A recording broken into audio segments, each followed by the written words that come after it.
أعوذ بالله من الشيطان الرجيم. بسم الله الرحمن الرحيم. رب اشرح لي صدري ويسر لي أمري واحلل عقدة من لساني يفقهوا قولي. ربنا زدنا علما اللهم فقهنا في الدين آمين یا رب العالمین. آغاز ہوتا ہے سورۃ الاعراف کا. سورۃ الاعراف جو ہے مکی سورہ ہے اور اس کا آغاز ہوتا ہے حروف مقطعات کے ساتھ. جیسے کہ ہم جانتے ہیں کہ حروف مقطعات وہ حروف ہیں جن کا معنی ہم نہیں جانتے، لیکن اللہ رب العزت اس کے معنی جانتے ہیں، اور ہم میں سے کوئی بھی اس کا معنی نہیں جانتا. تو ہم لوگ دیکھتے ہیں کہ اس سورہ کے اندر اللہ رب العزت نے کیا ارشاد فرمایا. اللہ تعالیٰ آغاز کرتے ہیں اس سورہ کا کہ اللہ تعالیٰ ارشاد فرماتے ہیں، نبی کریم صلی اللہ علیہ وسلم کو کہتے ہیں حکم دیتے ہوئے کہ کتاب انزل الیک فلا یکن فی صدرک، کہ اے نبی کریم صلی اللہ علیہ وسلم، ہم نے یہ جو کتاب قرآن آپ کی طرف نازل کیا ہے، اس کتاب کی وجہ سے آپ کے دل میں کوئی تنگی محسوس نہ ہو، کہ آپ اس کی وجہ سے اپنے دل میں کوئی تنگی محسوس نہ کریں. آپ یہ محسوس نہ کریں کہ کہیں ایسا نہ ہو کہ میں اس قرآن کا علم لوگوں کا جب پہنچاؤں گا تو لوگ میرا مذاق اڑائیں گے اور لوگ میری مخالفت کریں گے. تو اللہ تعالیٰ ارشاد فرماتے ہیں کہ اس قرآن کی وجہ سے آپ کے دل میں کوئی تنگی محسوس نہ ہو. منہ لتنذر بہ وذکری للمؤمنین. اللہ تعالیٰ ارشاد فرماتے ہیں کہ آپ اس قرآن سے لوگوں کو ڈرائیے، اور نصیحت ہے اس قرآن کے اندر مومنین کے لیے. اگلی آیت میں اللہ رب العزت ارشاد فرماتے ہیں کہ اتبعوا ما انزل الیکم من ربکم ولا تتبعوا من دونہ اولیاء، کہ اللہ نے جو نازل کیا ہے اس صرف اور صرف اس قرآن کی ہی پیروی کریں، اور اس کے علاوہ کسی بھی چیز کی اللہ کے علاوہ اور اللہ کے قرآن کے علاوہ، اللہ کی دی ہوئی تعلیمات کے علاوہ کسی بھی چیز کی اتباع مت کیجیے. کیونکہ اللہ رب العزت ہی ہے جو اتباع کے لائق ہے، اور جس کی پیروی کرنا ہم سب پر فرض ہے، لازم ہے.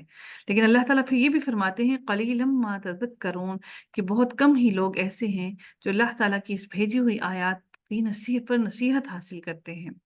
اللہ رب العزت اگلی آیت میں ارشاد فرماتے ہیں کہ وَكَمْ مِنْ قَرْيَةٍ أَهْلَكْنَاهَا، کہ ہم نے کتنی ہی بستیوں کو تم سے پہلے بھی ہلاک کر دیا. کب ہلاک کیا؟ اس لیے ہلاک کیا کیونکہ انہوں نے اللہ تعالیٰ کو چھوڑ کر کسی اور کو اپنا الہ اور اپنا ولی بنا لیا. تو اللہ تعالیٰ ارشاد فرماتے ہیں کہ ہم نے کتنی ہی بستیوں کو تم سے پہلے ہلاک کیا. اور کب ہلاک کیا؟ اللہ تعالیٰ ارشاد فرماتے ہیں اس وقت جب کہ وہ رات کے وقت سو رہے ہوتے تھے، اور یا پھر اس وقت جب کہ وہ قیلولہ کر رہے ہوتے ہیں. تو اللہ تعالیٰ کا عذاب صرف انہی دو اوقات میں آتا ہے، اور اللہ تعالیٰ نے اپنے عذاب کا وقت مقرر کر رکھا ہے کہ جب انسان بے خبری میں سو رہا ہوتا ہے، رات کے وقت یا دن کے وقت اٹکھلیوں میں مصروف ہوتا ہے، اور وہ دن کے وقت سو رہا ہوتا ہے قیلولہ کے وقت میں. ان دو اوقات میں ہی اللہ تعالیٰ کا عذاب آتا ہے. اللہ رب العزت اگلی آیت میں مزید ارشاد فرماتے ہیں. اللہ تعالیٰ نبی کریم صلی اللہ علیہ وسلم کو یہ ساری باتیں بیان کرنے کا مقصد کیا ہے کہ اس سورہ اعراف کے اندر در حقیقت جہنم اور جنت دونوں کا ذکر کیا گیا ہے. اعراف کیا ہے؟ اعراف جو ہے وہ دیوار اور وہ فصیل ہے جو کہ جنت اور دوزخ کے درمیان میں ہے. اور یہاں پر وہ لوگ ہوں گے جن کے اچھے اور برے اعمال برابر ہوں گے، اور وہ لوگ یہاں پر اس فصیل پر کھڑے ہوں گے. نہ وہ جنت میں جانے کے ان کے اعمال ہوں گے، نہ وہ جہنم میں جانے جیسے ہوں گے. اور وہ کھڑے ہو کر اس فصیل پر جہنم والوں سے سوال کریں گے کہ کیا آج اللہ کا وعدہ سچ ہو گیا؟ یہ اللہ تعالیٰ نے یہ فصیل اس لیے بنائی کہ اللہ تعالیٰ باقی ان لوگوں کو جو جنت میں موجود ہیں ان کو ان کی زبانیں بھی وہ احوال سنوانا چاہتا تھا کہ جو کہ جنت والوں کو جہنم والوں کے لیے یہ لوگ اپنی آنکھوں سے دیکھیں گے، اپنی آنکھوں سے دیکھیں گے. اور اللہ تعالیٰ پھر اپنی رحمت سے چاہے گا تو پھر ان کو جنت میں داخل کر دے گا. اور یہ کتنا عرصہ وہاں پر اعراف کی دیوار پر رہیں گے ہم اس سے باخبر نہیں ہیں. اور پھر وہ پھر اپنی آنکھوں سے جنت کو بھی دیکھ رہے ہوں گے، اس کے نظارے بھی دیکھ رہے ہوں گے، اور جہنم کو بھی دیکھ رہے ہوں گے. تو اس کو اعراف کہا جاتا ہے. تو ہم اگلی آیت میں دیکھتے ہیں کہ اللہ تعالیٰ ارشاد فرماتے ہیں کہ فَمَا كَانَ دَعْوَاهُمْ إِذْ جَاءَهُمْ بَأْسُنَا إِلَّا أَن قَالُوا إِنَّا كُنَّا ظَالِمِينَ. اللہ تعالیٰ ارشاد فرماتے ہیں کہ جس وقت ان پر ہمارا عذاب آ گیا، جب ان پر ہمارا عذاب آ گیا تو اس وقت جب عذاب پہنچ گیا، آ گیا، إِلَّا أَن قَالُوا إِنَّا كُنَّا ظَالِمِينَ، تو انہوں نے جو کہا بے شک ہم